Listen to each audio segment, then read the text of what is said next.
patología que me imagino no conocerán mucho, porque en básicas casi no les enseñan y en laboratorio mucho. Entonces, vamos a hacer la introducción de lo que vendría a ser la patología más frecuente en hematología, que son las anemias. Las anemias representan aproximadamente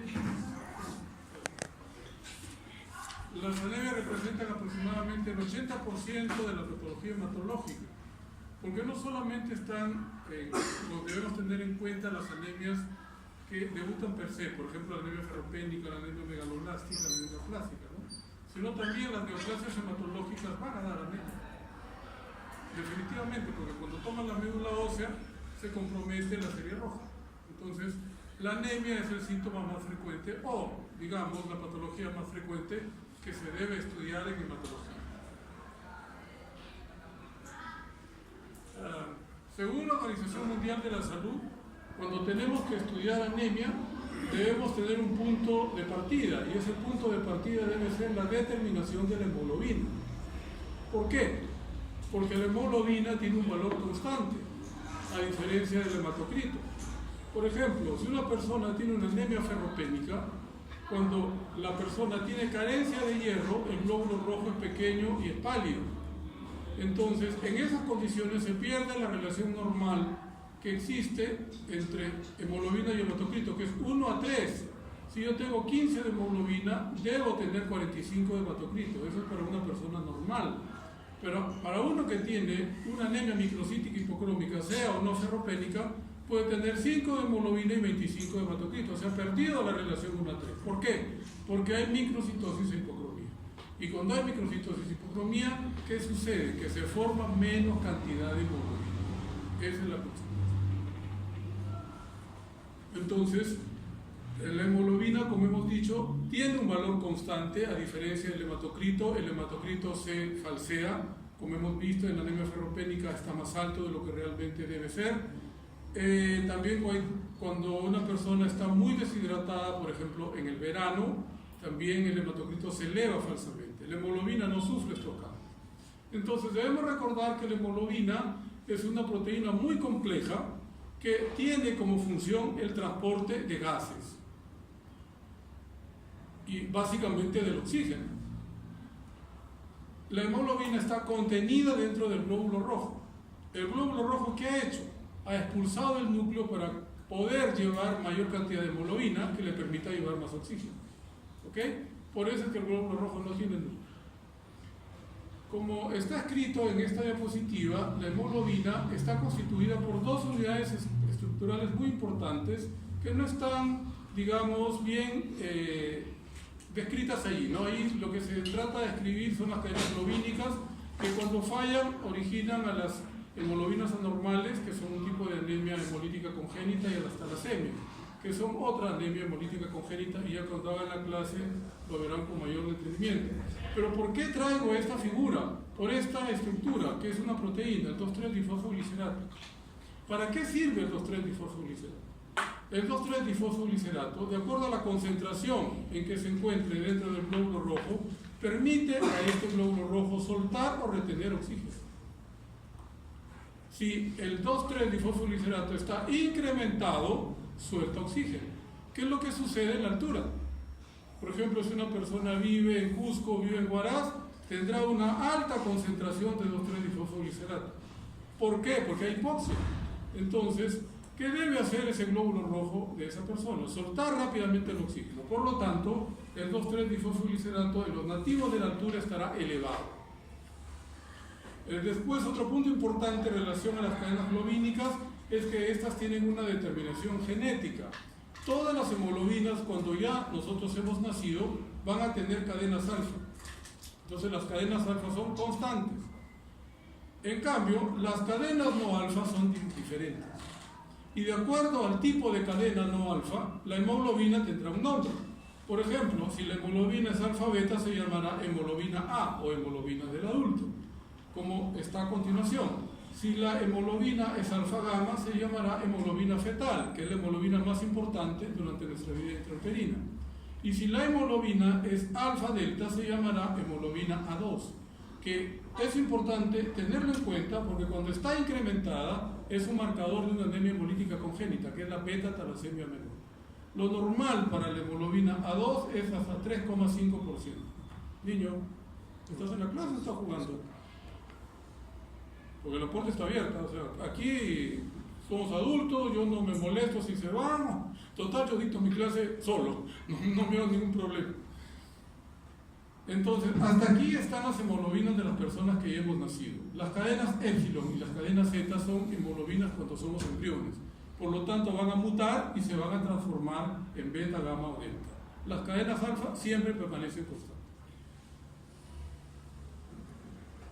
Disculpa que te haya hecho niño.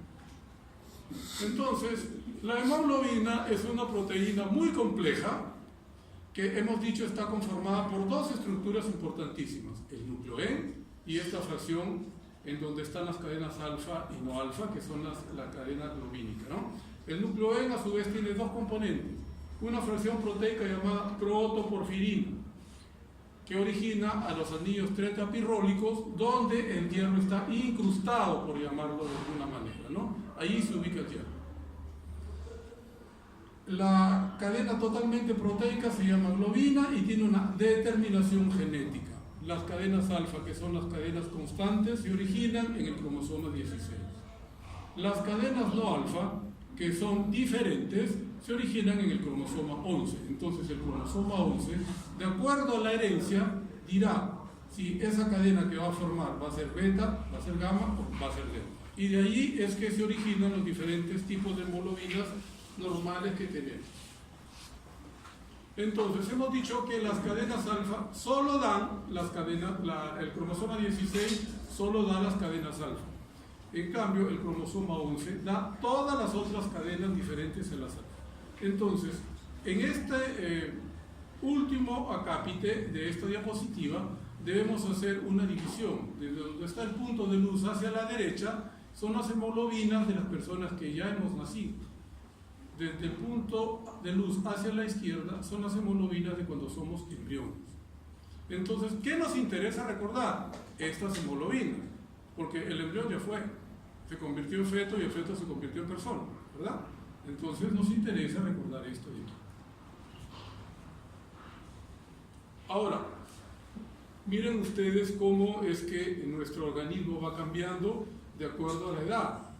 La hemoglobina más importante de un adulto es la hemoglobina A, que está constituida por dos cadenas alfa y dos cadenas beta. En el adulto representa hasta el 98% de toda su hemoglobina, mientras que en el recién nacido es apenas el 20%. ¿Cuál es la hemoglobina más importante en el recién nacido? La hemoglobina fetal. La hemoglobina fetal, que está constituida por dos cadenas alfa y dos cadenas gamma. En el recién nacido llega a ser hasta el 80% de toda la hemoglobina que tiene. En cambio, en el adulto se considera adulto entre comillas cuando el niño tiene de 7 meses para adelante. Entonces, de 7 meses para adelante un niño va a tener la estructura hemoglobínica de una persona adulta. Por eso, antes de los 7 meses no es conveniente estudiar las anemias hemolíticas que incluyen a las alteraciones de la hemoglobina, como son la hemoglobina S y las talasemia. Por eso es importante tener en cuenta estas cositas, ¿no? Que a lo mejor en otros puntos no les dan la importancia de vida. Los valores normales de hemoglobina, según la Organización Mundial de la Salud, que es el ente universal o el ente mundial para lo que es salud, valga la redundancia, en el mundo, teniendo en cuenta dos aspectos: la edad, tres aspectos en todo caso: la edad, el estado fisiológico y el lugar donde se vive. Estas hemoglobinas están dadas para personas como nosotros que vivimos debajo de los 1000 metros de altura. Lima es una ciudad costera, ¿no? Estamos aproximadamente entre 150 a 250 metros sobre el nivel del mar, de acuerdo a donde estemos. Entonces, el adulto, cuando vive por debajo de los 1000 metros de altura y es varón, debe tener en promedio 15 gramos de hemoglobina con un rango de 2. Por lo tanto, lo normal en Lima sería de 13 a 17. Las mujeres, como tienen menos superficie corporal, tienen un punto menos en promedio. Por lo tanto, La hemoglobina será 14 más menos 2, por lo tanto de 12 a 16.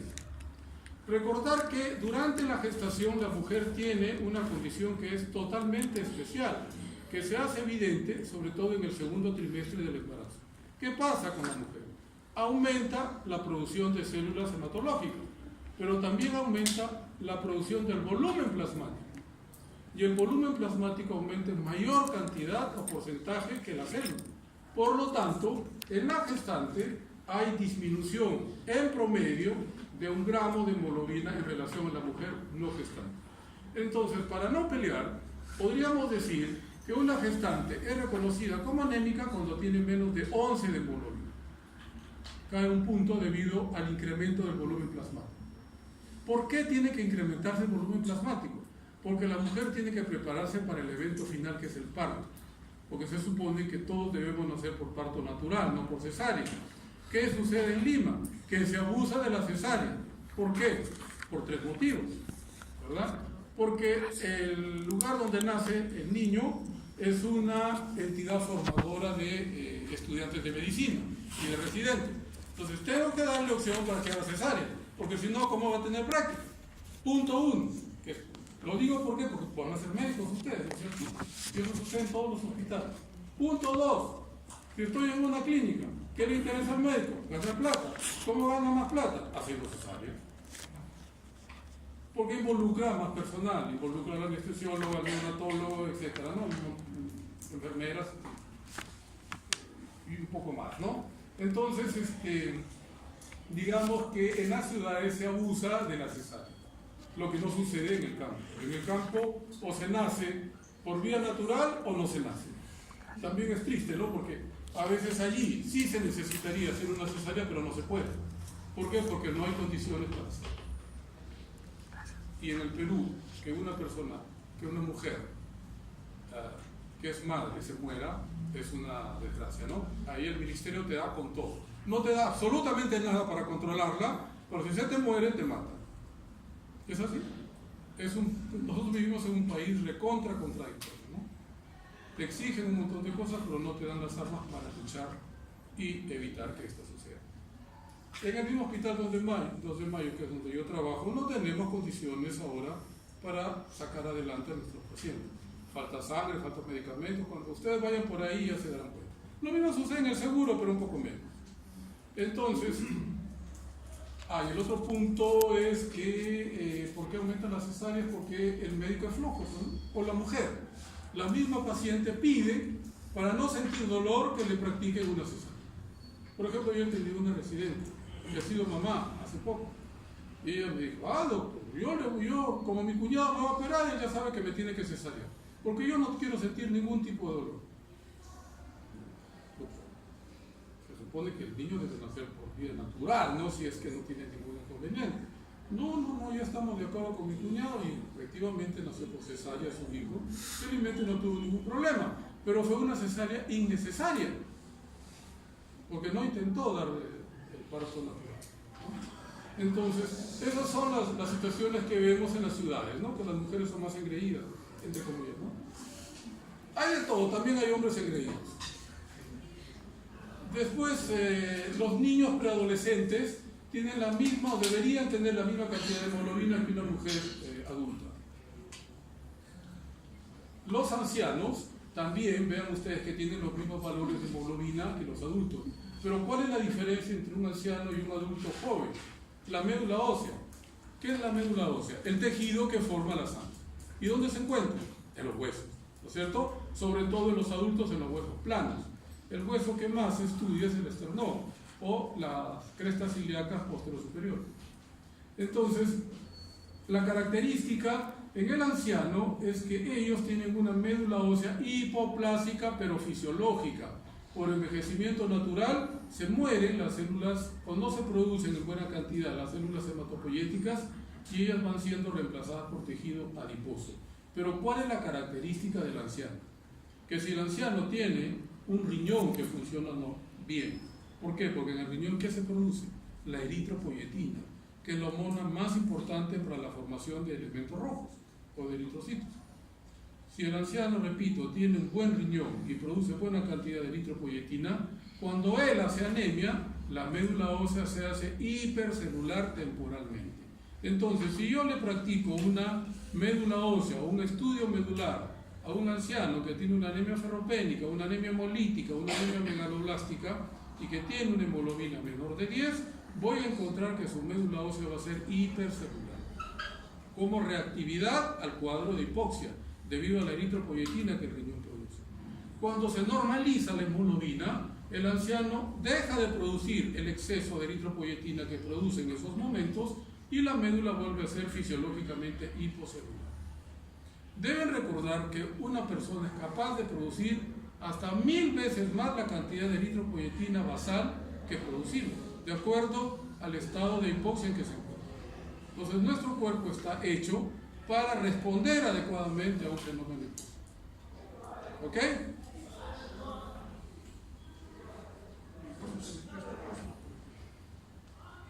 Ahora, otro dato importantísimo para nosotros como país. ¿Por qué? Porque el Perú tiene ciudades que son capitales de departamento, capitales de región o centros turísticos de alta demanda que se encuentran por encima de los 2.500 metros sobre el nivel del mar. Cusco, Huaraz, Puno. Arequipa se salvó, ¿no? Porque Arequipa está a 2.300, 2.350. Entonces, el mismo MINSA dice que nosotros debemos corregir los niveles de hemoglobina de acuerdo a la altura en que vivan las personas. Por ejemplo, nosotros que vivimos en Lima estamos aquí, ¿no? No debo hacer ninguna corrección. Pero si la persona ya vive a 1000 metros y si es una mujer, ya no debería tener 12 de hemoglobina como mínimo, sino 12,2. Ahora me voy más abajo. En este rango, por ejemplo, Huaraz, ¿verdad? Que es una ciudad, un polo de turismo bastante importante. Está más o menos en este rango, estará pues a 3.200, 3.300 metros, igual que Cusco aproximadamente, ¿no? Entonces, la mujer en Huaraz debe tener al menos 14 de hemoglobina o un poquito más. Y si nos vamos al techo del mundo, que es Cerro de Pasco, que está en este rango, la mujer pasqueña debe tener casi 16 de hemoglobina. Entonces, para equiparar los niveles de hemoglobina, tengo que aumentar esta cantidad. O en todo caso, que es lo que recomienda el MINSA, restarle esta cantidad a la hemoglobina que le determino a esa mujer. Supongamos que una mujer en Cerro de Pasco le dosa la hemoglobina y tiene 12 de hemoglobina. ¿Cuánto le corresponde si yo le corrijo? 16. Si está, pues si le corrijo quitándole, ya no aumentándole, que es lo que dice el MINSA. ¿Cuánto? 8. Casi 8, ¿no? Porque le voy a quitar más o menos 4. Entonces, ¿qué significa? Que está con anemia. Entonces, ¿qué me quiere decir eso? Que nosotros en el Perú tenemos más anemia de la que el MINSA dice. O sea, la anemia está subregistrada en el país. ¿Por qué? Porque somos ociosos. Lo que vamos a hacer el SEBRUD no hacemos nuestro trabajo. Y si no hay un médico, y lo debe hacer un enfermero o una enfermera o un técnico de enfermería, peor, porque no les interesa. Entonces nosotros tenemos más anemia de la que oficialmente nos dicen cada año a través de los órganos de prensa del Ministerio de Salud. Después, cuando veamos el mapa de la anemia ferropénica, ahí se van a asustar. Ahora, ¿cómo definimos anemia? La anemia la puedo definir teniendo en cuenta los dos componentes. La célula, a pesar de que el glóbulo rojo ya no es una célula porque no tiene núcleo, y la hemoglobina. Entonces, ¿quién me puede decir o me puede dar un ejemplo de una anemia en donde haya menor cantidad de glóbulo rojo? Mi derecha. Una anemia por menor producción o por destrucción de rojo. Y ya le soplé, pues, anemia hemolítica. Bueno, o sea, no estás durmiendo, qué bueno. Las anemias hemolíticas. La anemia megaloblástica. En la anemia megaloblástica, cuando faltan las vitaminas B12 o B9, que es el ácido fólico, ¿qué hace? Las células que se forman en la médula ósea se forman mal y se destruyen en la médula. Y eso se llama diseritropoiesis. ¿Por qué? Porque el cuadro hemolítico es central. Para que sea cuadro hemolítico como tal, debe ser fuera de la médula ósea. Puede ser en el vaso, o puede ser en el vaso órgano o en el vaso conducto. Y ahí sí se reconoce como una anemia hemolítica. Entonces, otro ejemplo, la aplasia medular. La médula ósea no forma células y se llena de grasa. Y el otro punto es cuando hay menor síntesis de hemoglobinas, que ahí ya se reduce el espectro de las anemias. Ejemplo de una anemia en donde haya menor síntesis de hemoglobina.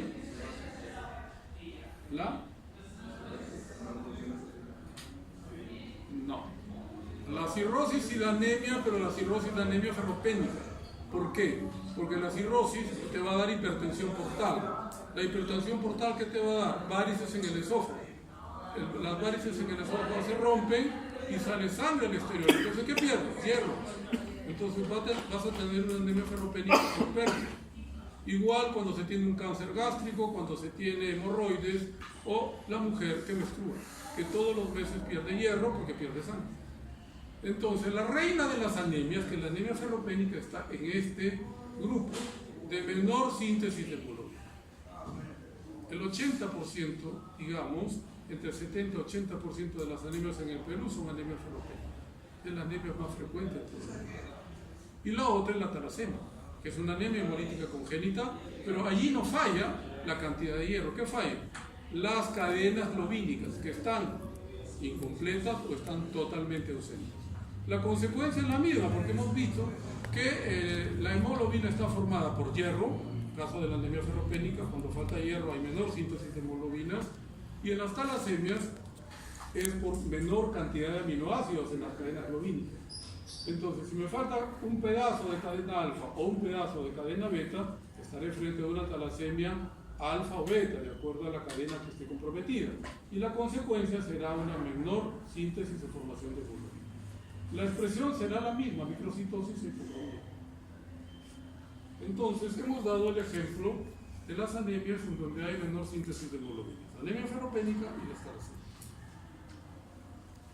En relación al cuadro clínico, podemos agrupar los síntomas en dos grandes grupos, no valga la redundancia, los síntomas generales y los síntomas específicos.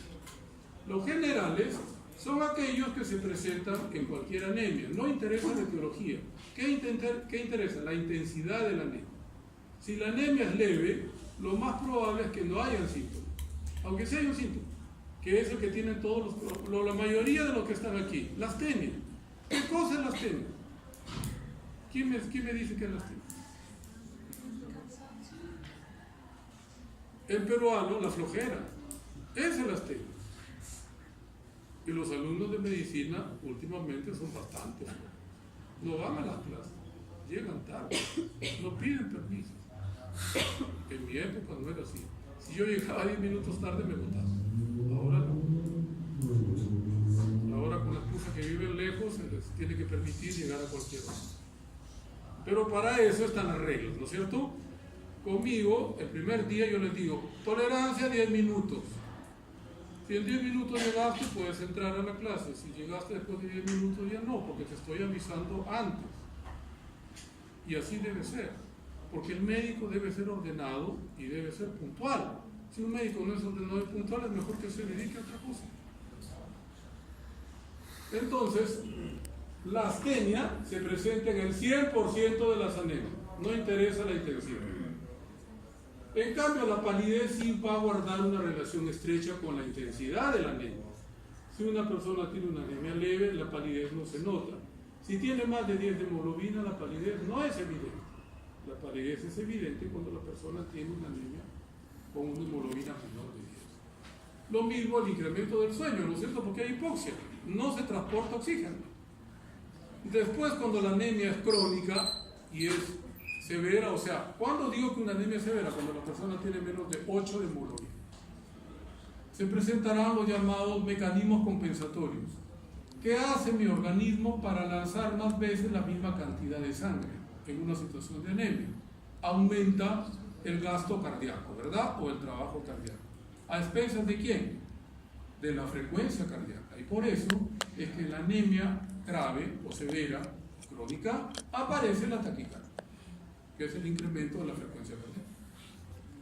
Entonces, la anemia es uno de los pocos síndromes médicos que te da una insuficiencia, o te puede ocasionar una insuficiencia cardíaca a débito alto, es decir, por incremento de la frecuencia cardíaca.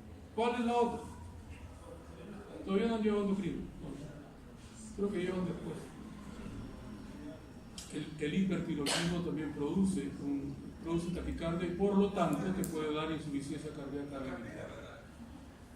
Y después está el soplo sistólico multifocal, que me habla de un cuadro crónico y severo. ¿Qué hace? El corazón, como late más veces por minuto, el músculo se va a hipertrofiar y las válvulas cardíacas se van a hacer insuficientes. Cuando hay sístole o diástole hay regreso de sangre a las cavidades y por eso es que se oculta el soplo en todos los focos.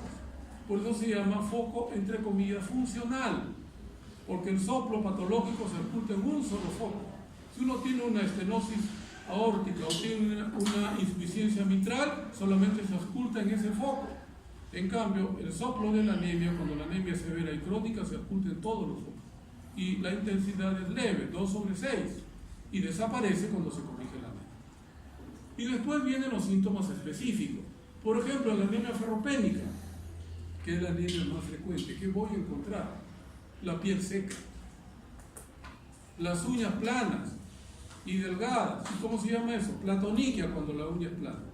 Y si la anemia se sigue o perdura, no la puedo corregir, entonces se pierde la curvatura normal y eso se llama coiloniquia o uña en cuchara, que es característico de un cuadro de ferropenia crónico y grave. Entonces, los síntomas específicos dependerán de la causa. Y si estoy frente a una anemia hemolítica, ¿cuál es el síntoma que más verán ustedes? En un cuadro de restricción de rojos. ¿Qué van a ver en el examen clínico? ¿Qué van a buscar? La ictericia, ¿verdad? Entonces, nunca me puedo olvidar de la sigla PIE en la anemia hemolítica. PIE, P de palidez, I de ictericia y E de esplenomegalia, porque es el vaso órgano el que destruye en la mayor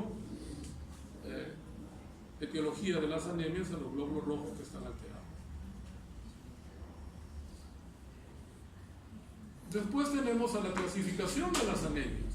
Existen muchas maneras de clasificar las anemias, pero una que es sumamente interesante es aquella que tiene en cuenta el número de los reticulocitos. ¿Qué cosa es un reticulocito? Es un glóbulo rojo joven, que normalmente está en la sangre periférica, sí, pero en esta cantidad, entre 0,5 y 2% en personas que no tenemos anemia. Por lo tanto, cuando la persona tiene anemia, ¿fue con relajación de filtros o no?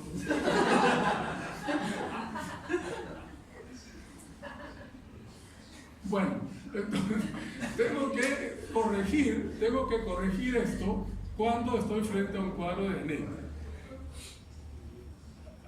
Entonces, las anemias, si tienen un recuento reticulocitario normal, se llamarán anemias por menor producción. En cambio, cuando las anemias tienen un recuento reticulocitos por encima de 2% corregido, se llaman anemias por mayor destrucción o hemolítica. Entonces, ¿qué me está de una manera indirecta diciendo esta clasificación? Que tengo que corregir el nivel de reticulocitos. Ustedes ya llevaron al laboratorio, ¿verdad? ¿Y les han enseñado a corregir los reticulocitos o no? ¿Y entonces dónde llevaron al laboratorio? Aquí. Aquí en el local central. Porque antes iban a los hospitales, ahora ya no los ven. Entonces, les pasaré cómo se corrigen los reticulocitos. En el numerador, supongamos, vamos a dar un ejemplo primero. Y como las mujeres jóvenes, como las que están aquí, son anémicas por la pérdida menstrual, haremos el ejemplo de una mujer. Entonces, supongamos que se trata de una chica que tiene 22 años, que tiene 5 de hemoglobina y tiene 25 de hematocrito. Se ha perdido la relación 1:3, ¿verdad? Entonces debe tener una alteración en su hemoglobina, ¿no? En la síntesis de hemoglobina. Si es una mujer joven, lo más frecuente es que sea una anemia ferropénica. Entonces, tiene 5 de hemoglobina y tiene 25 de hematocritos. Y tiene un recuento reticulocitario de 3%. ¿cuál será el valor de sus reticulocitos corregidos? Sencillo, con una fórmula muy sencilla. En el numerador, ¿qué voy a colocar? El número de reticulocitos que me dan, que en este caso es 3%, multiplicado por el valor del hematocrito. ¿Cuánto he dicho? 25. Y en el denominador voy a poner el hematocrito ideal para esa persona. ¿Cuáles son los hematocritos ideales según el sexo y la edad? Para el varón, 45. Para la mujer, 40. Y para los niños, 36. Entonces, si es mujer, ¿cuánto le corresponde? Entonces, ¿qué voy a hacer? Voy a multiplicar 3 por 25 y lo divido entre 40. ¿Cuánto sale? Es fácil porque si fuese 4 por 2 serían 80, entre 42, ¿no? Entonces, menos de 2, ¿verdad? Entonces, lo que parecía una anemia hemolítica, porque el valor absoluto de reticulocitos está por encima de este, que es 2, al corregirlo se convierte en una anemia por menor producción. Para eso sirve la corrección de los reticulocitos, para saber dónde voy a estudiar la anemia. En este caso, la estudiaré aquí. Como es una mujer joven, lo más probable es que sea una anemia debido pues a la regla, ¿no? Una anemia ferropénica por pérdida. Si hubiese salido por encima de 2%, sería una anemia hemolítica o una anemia por mayor destrucción. Entonces, las anemias por menor producción son aquellas que corrigiendo los reticulocitos, ellos tienen un número normal o están disminuidos. Y son las anemias más frecuentes. ¿Por qué? Porque dentro de ellas están las anemias carenciales. ¿Qué significa carencia? La falta de algo, ¿verdad? Y esa falta de algo puede ser ¿por qué? Porque no recibo lo que necesito. Caso del niño. Por ejemplo, el niño necesita gran cantidad de hierro, pero no puede. ¿Por qué? Porque su padre no tiene plata. Segundo, porque recibo lo que necesito, pero lo pierdo. Caso de la mujer joven, que recibe lo que ella debe consumir, pero lo pierde con la regla. Y el otro punto es que recibo lo que necesito, lo absorbo, pero, no lo puedo absorber. Caso del anciano, que tiene gastritis crónica y no absorbe el hierro. ¿Por qué? Porque el hierro que más consumimos es el hierro vegetal, que es el hierro más barato, que tiene valencia 3. El hierro con valencia 3 o estado férrico debe convertirse en el estómago a través del pH ácido que tenemos a valencia 2 para que se pueda absorber. En cambio, el hierro que está en los alimentos de origen animal ya tiene valencia 2, por eso se llama hierro hemínico. No necesita del pH del estómago para poder absorber. Por eso es que los alimentos de origen animal son más caros. La carne es más cara. La carne, cuanto más oscura sea, más hierro tendrá. Por lo tanto, he dado 2 motivos para que las mujeres que están aquí se dejen de tonterías y se dejen de las modas de que son vegetarianas o que son veganas. ¿Por qué? Porque no van a ingerir el hierro suficiente y además de yapa no van a ingerir la vitamina B12, porque la vitamina B12 está solamente en los alimentos de origen animal, no está en el reino vegetal, salvo que se inyecten B12 por la nalga para suplir esta deficiencia, ¿no? Entonces la mujer joven no puede ser vegetariana. Les estoy dando la razón. En primer lugar, entonces tenemos a las anemias carenciales. Y encabezando la lista, la anemia ferropénica, que es la anemia más frecuente en el mundo. Después vienen las anemias megaloblásticas. ¿Qué significa megalo? Grande, ¿no es cierto? La personalidad, por ejemplo, del expresidente Alan García. Lloro como él solo, pero nadie lo puede pescar porque es inteligentísimo. Se ha paseado con todo el mundo. Discúlpeme si hay algún conocido, pariente de alguien. Pero esa es la verdad. Entonces, las anemias por deficiencia de las anemias megaloblásticas, decía, megalogrande, blasto joven. Entonces, ¿qué sucede? Que estas 2 vitaminas intervienen directamente en la síntesis del ADN, del ácido desoxirribonucleico, por lo tanto del núcleo de la célula. por lo tanto es la síntesis celular. Si falla o falta una de estas vitaminas, el ADN se forma de mala calidad y la célula se destruye en la médula ósea. ¿Y eso cómo he dicho que se llama? Lo dije antes, ¿cómo se llama? Diseritropoiesis. Diseritropoiesis. Y cuando esta destrucción involucra no solo a los rojos, sino también a los blancos y a las plaquetas, se llama disemopoiesis. Entonces la anemia megaloblástica da disemopoiesis, porque no solamente se alteran los rojos, sino también los blancos y las plaquetas. Entonces, está reconocido que la anemia megaloblástica es una causa relativamente frecuente de pancitopenia. ¿Qué es la pancitopenia? La disminución de las 3 líneas celulares más importantes. Primero, representando a los leucocitos. ¿Quiénes están? Los neutrófilos. ¿Por qué? Porque los neutrófilos nos defienden inmediatamente de la agresión. Entonces, no me interesa la leucopenia, lo que me interesa es la neutropenia. ¿Cuándo digo que una persona tiene neutropenia? Cuando tiene menos de 1500 neutrófilos por milímetro cúbico. Y de ahí viene la anemia y la trombocitopenia. Ahora, se acepta que una persona tiene trombocitopenia real o absoluta cuando tiene menos de 100.000 plaquetas. Entonces tendrá neutropenia, tendrá anemia y tendrá trombocitopenia. Y se llama trombocitopenia o pancitopenia benigna porque apenas recibe el suplemento de estas vitaminas que le faltan, supera la neutropenia. La anemia megaloblástica responde rápidamente al tratamiento. Al 6º día las personas se sienten mucho mejor. En cambio, la anemia ferropénica es más lenta.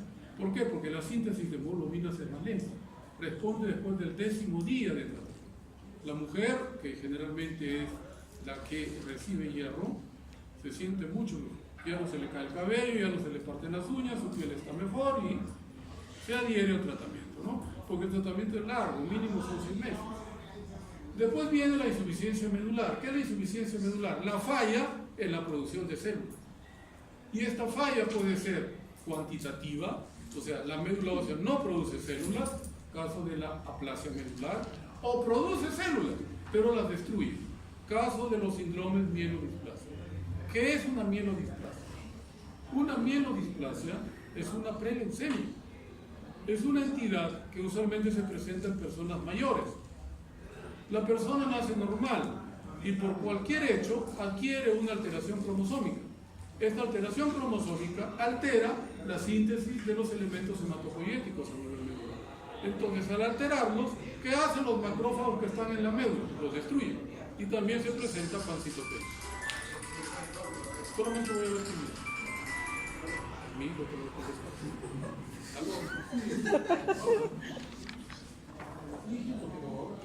pasará a sus papás con ustedes. Ok, entonces les decía que las mielodisplasias se producen porque la persona adquiere una alteración cromosómica con la que no nació. Entonces, esa alteración cromosómica hace que la médula ósea produzca células anormales. Los macrófagos las reconocen como tal y las destruyen. Después están las neoplasias hematológicas, que se constituyen pues en uno de los cánceres más frecuentes en el mundo. Tanto que en el llamado Plan Esperanza, que se ideó o se estableció con el gobierno de Ollanta Humala, que no fue tan malo como el que tenemos ahora. Como todo robó, ¿no? Pero por lo menos a salud le dio el lugar que le correspondía. Y nosotros teníamos un leucémico, no tenía CIS, llegaba al hospital e inmediatamente tenía CIS. Eso era lo bueno del gobierno de Cuba. Después las otras cosas que tiene, bueno, no sé. Yo no conté por mala, pero bueno, les digo lo que pasaba en esa época, ¿no? Entonces, las neoplasias hematológicas son uno de los cánceres más frecuentes en el mundo. ¿Y cuál es la neoplasia hematológica más frecuente? La leucemia aguda.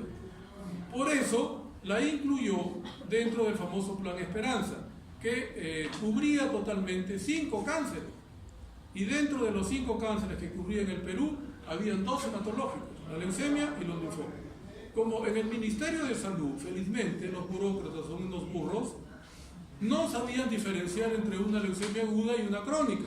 Entonces les enchufábamos de costadito también a los crónicos. Como decía leucemia, ellos atracaban y ya pues le compraban los medicamentos, ¿no? No estábamos haciendo nada malo, estábamos ayudando a la gente. Lo importante es que diga leucemia. El problema es que la leucemia crónica no se cura. Entonces tienes que darle tratamiento toda la vida. Ya cuando hagan las clases de leucemia mieloide crónica y leucemia linfoide crónica les van a decir eso. Inclusive ahora en la leucemia mieloide crónica existe el inhibidor de tirosina quinasa, que es el imatinib, lo toma toda la vida y la persona luce como si estuviera normal. Deja de tomar el imatinib y al mes recae. Por lo tanto, el medicamento no es curativo, pero sí controla la enfermedad. Bueno, entonces, ¿qué es una leucemia en primer lugar? En primer lugar, la leucemia es la neoplasia que se origina en la médula ósea. Es el cáncer de origen celular. Puede ser aguda, si está regida por blastos en más del 20%, y crónica cuando está regida por células maduras. Por eso entonces las leucemias agudas son mieloides y linfoides. Y las leucemias crónicas son también mieloides y linfoides, dependiendo del tipo de célula que se altera. Pero en el caso de las leucemias agudas debe haber más del 20% de blastos. En el caso de las leucemias crónicas, los blastos usualmente están en cantidad normal, que es menos del 5%.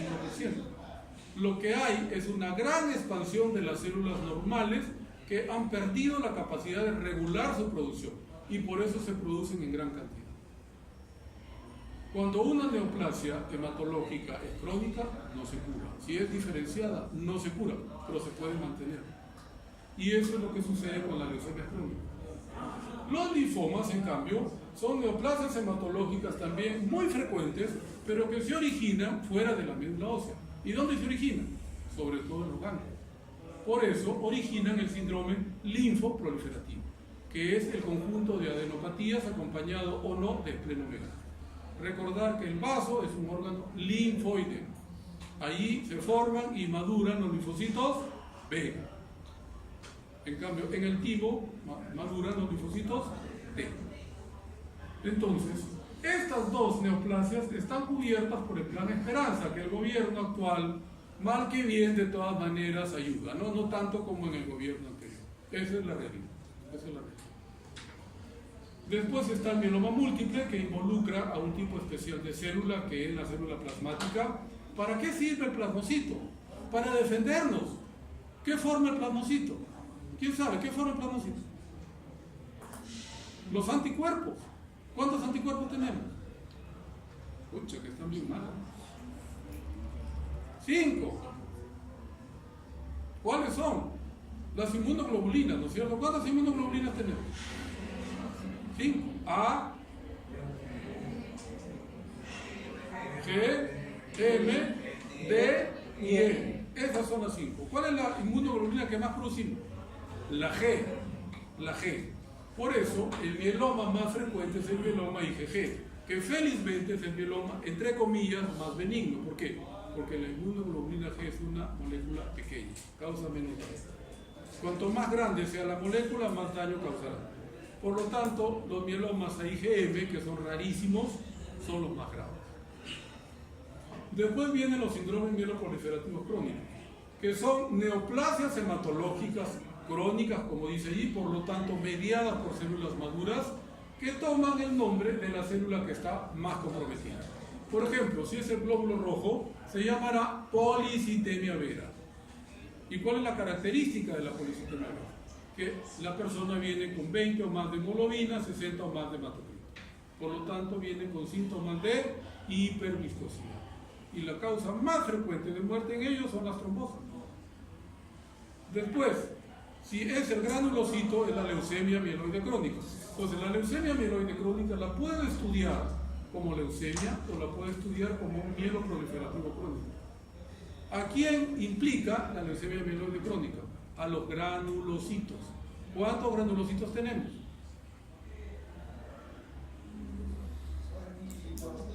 No, ¿cuántos? No he dicho cuántos.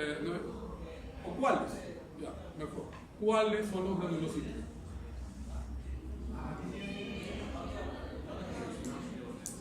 Y neutrófilos. Entonces, en la leucemia mieloide crónica, ¿qué voy a tener? Hiperleucocitosis con neutrofilia, basofilia y eosinofilia.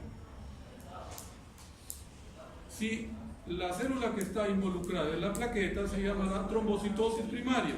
Entonces, ¿qué voy a tener? Un recuento plaquetario excesivo, mayor de 600.000 sostenido. Y por último está la mielofibrosis. En la médula tenemos fibroblastos.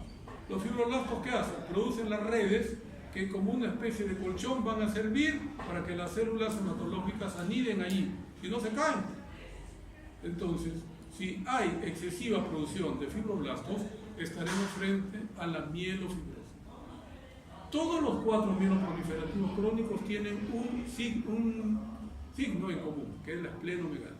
¿Por qué? Porque el vaso en esas entidades se encarga de producir elementos. O sea, hay producción de sangre fuera de la médula ósea.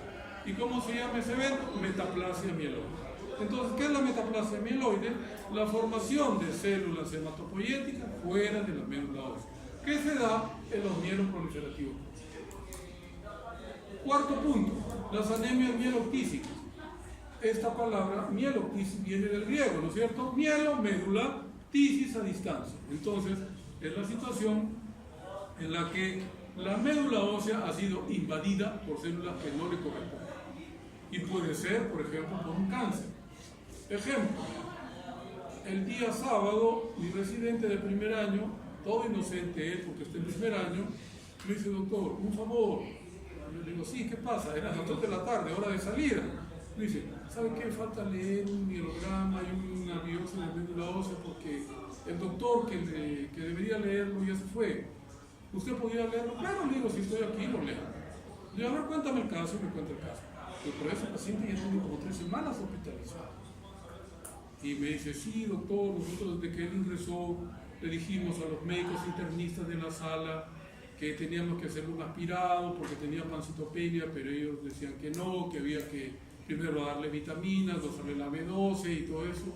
Y han pasado 3 semanas y está peor. Entonces al final aceptaron hacerle el aspirado y la biopsia. Entonces, yo, de verdad que a veces pasa así, ¿no? Me siento en el microscopio, enfoco y lo primero que encuentro es un grumo de células neoplásicas que no son hematológicas. Le digo: esta es una mieloctisis. Y el otro se quedó pensando: